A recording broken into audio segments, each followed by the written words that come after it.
हाय, मेरा नाम प्रियंका है और मैं अभी मध्य प्रदेश ग्रामीण बैंक में पिछले 3 साल से अभी 20 फरवरी को मेरे को 3 साल हो गए हैं। तो मैं अपना एक्सपीरियंस बताती हूँ कैसा क्या है बैंक में पीओ का लाइफ कैसा है।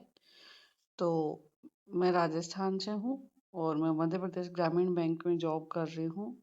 तो सबसे पहले तो कि दूसरे शहर से मैंने फॉर्म फिल किया था। तो पोस्टिंग का ऐसा है कि मेरे को राजस्थान के एकदम बॉर्डर पे पोस्टिंग मिला हुआ है। मेरा पोस्टिंग है वो सेमी अर्बन इलाके में है। टाउन है छोटा सा, तहसील बोलते हैं, वो तहसील है एक रतलाम डिस्ट्रिक्ट में। तो पोस्टिंग तो सही जगह पे, कोई दिक्कत नहीं है, अच्छा इलाका है, सब अच्छा है, बहुत सही पोस्टिंग पे है, कोई दिक्कत नहीं है। और 3 साल से मैं एक ही ब्रांच में हूँ, मेरा ट्रांसफ़र भी नहीं हुआ है। मैक्सिमम 3 साल ही रखते हैं ये लोग। तो मैं यहीं पे हूँ, अब मेरा होगा। फिर अभी अपन बात करते हैं टारगेट्स की। देखो टारगेट्स का तो ऐसा है कि कभी कभार क्या होता है, जैसे जो SBY जीवन ज्योति सुरक्षा बीमा ये सब है, इनके टारगेट्स आते हैं APY के।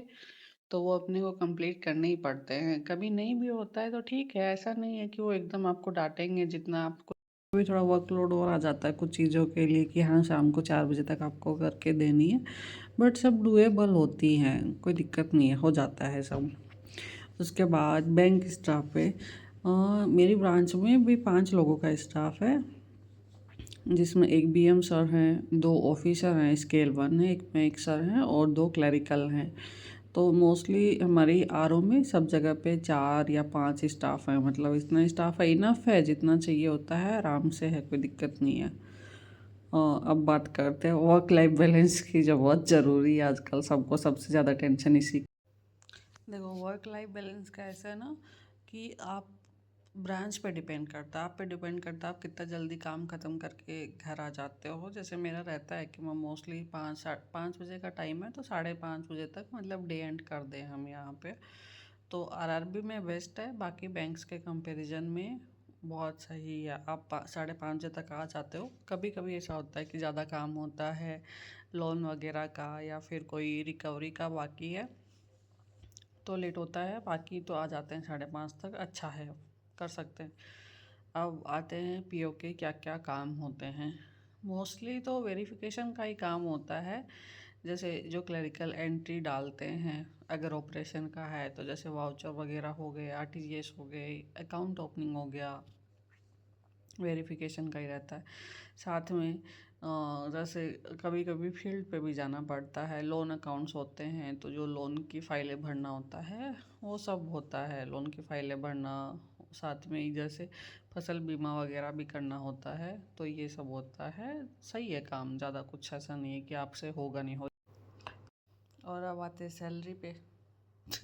सैलरी बहुत अच्छी है बैंक में, बहुत अच्छी है, मतलब कोई दिक्कत नहीं है, बहुत बेस्ट सैलरी है आपको स्टार्टिंग में। अभी ऐसा है कि मेरे को 3 साल कंप्लीट हुआ अभी फरवरी 2026 में, तो इस मंथ की जो मेरी सैलरी आई है ना, वो इन हैंड सैलरी मेरी आई है 85,500, 85,500 रुपये। उसके साथ में ही जैसे ये तो इन हैंड है, ग्रोस सैलरी है वो 90+ बनती है, जिसमें से 300-400 रुपये यूनियन प्रोफेशनल टैक्स के चले जाते हैं। साथ में 6 या 7 हज़ार रुपये NPS में जाते हैं। 6 हज़ार जैसे मेरे अकाउंट से कटते हैं, 8 हज़ार रुपये बैंक अलग से देता है, फिर 14 या 15 हज़ार रुपये मेरे NPS के अकाउंट में जमा होते हैं, तो वो अलग है। इन हैंड इतनी सैलरी है। इसके साथ में ही बहुत सारे अलाउंसेस भी हैं। जैसे न्यूज़पेपर अलाउंस हो गया, एंटरटेनमेंट अलाउंस हो गया, पेट्रोल का हो गया, मोबाइल हो गया, और अलाउंसेस बहुत सारे हैं। तो आपकी सैलरी ऑलमोस्ट आप मिलाएंगे ना तो 1 लाख के आसपास बन रही है 3 साल के अंदर। और अगर कोई न्यू ज्वाइनिंग वाला है ऑफिसर में तो उनका starting salary in hand salary almost 68,000 के आसपास आता है। और क्लरिकल का है वो आई थिंक अभी 40+ आ रहा है। नए क्लरिकल वालों का सैलरी है वो 40+ आ रहा है इन हैंड, जो कि काफ़ी अच्छा है। उनको भी अलाउंसेज हैं काफ़ी सारे, सेम है, थोड़े थोड़े क्लरिकल में नहीं है, जो सिर्फ ऑफिसर में ही है, तो अच्छा है। और अब है ट्रांसफ़र पॉलिसी। ट्रांसफ़र पॉलिसी का ऐसा है कि एक क्लरिकल को ग्रामीण बैंक में 5 साल तक रखते हैं और ऑफिसर को मैक्सिमम 3 साल तक रख सकते हैं। तो अगर आप अच्छा काम कर रहे हैं, अच्छी जगह पे हैं, कोई इशू नहीं है, ज़्यादा बखेड़ा खड़ा नहीं कर रहे हो, तो आप आराम से निकाल सकते हो एक ब्रांच में 3 साल। जैसे मेरे को 3 साल अभी कंप्लीट हो गए एक ही ब्रांच में। और इतने टाइम में फिर आपकी थोड़ी जान पहचान भी हो जाती है आर में।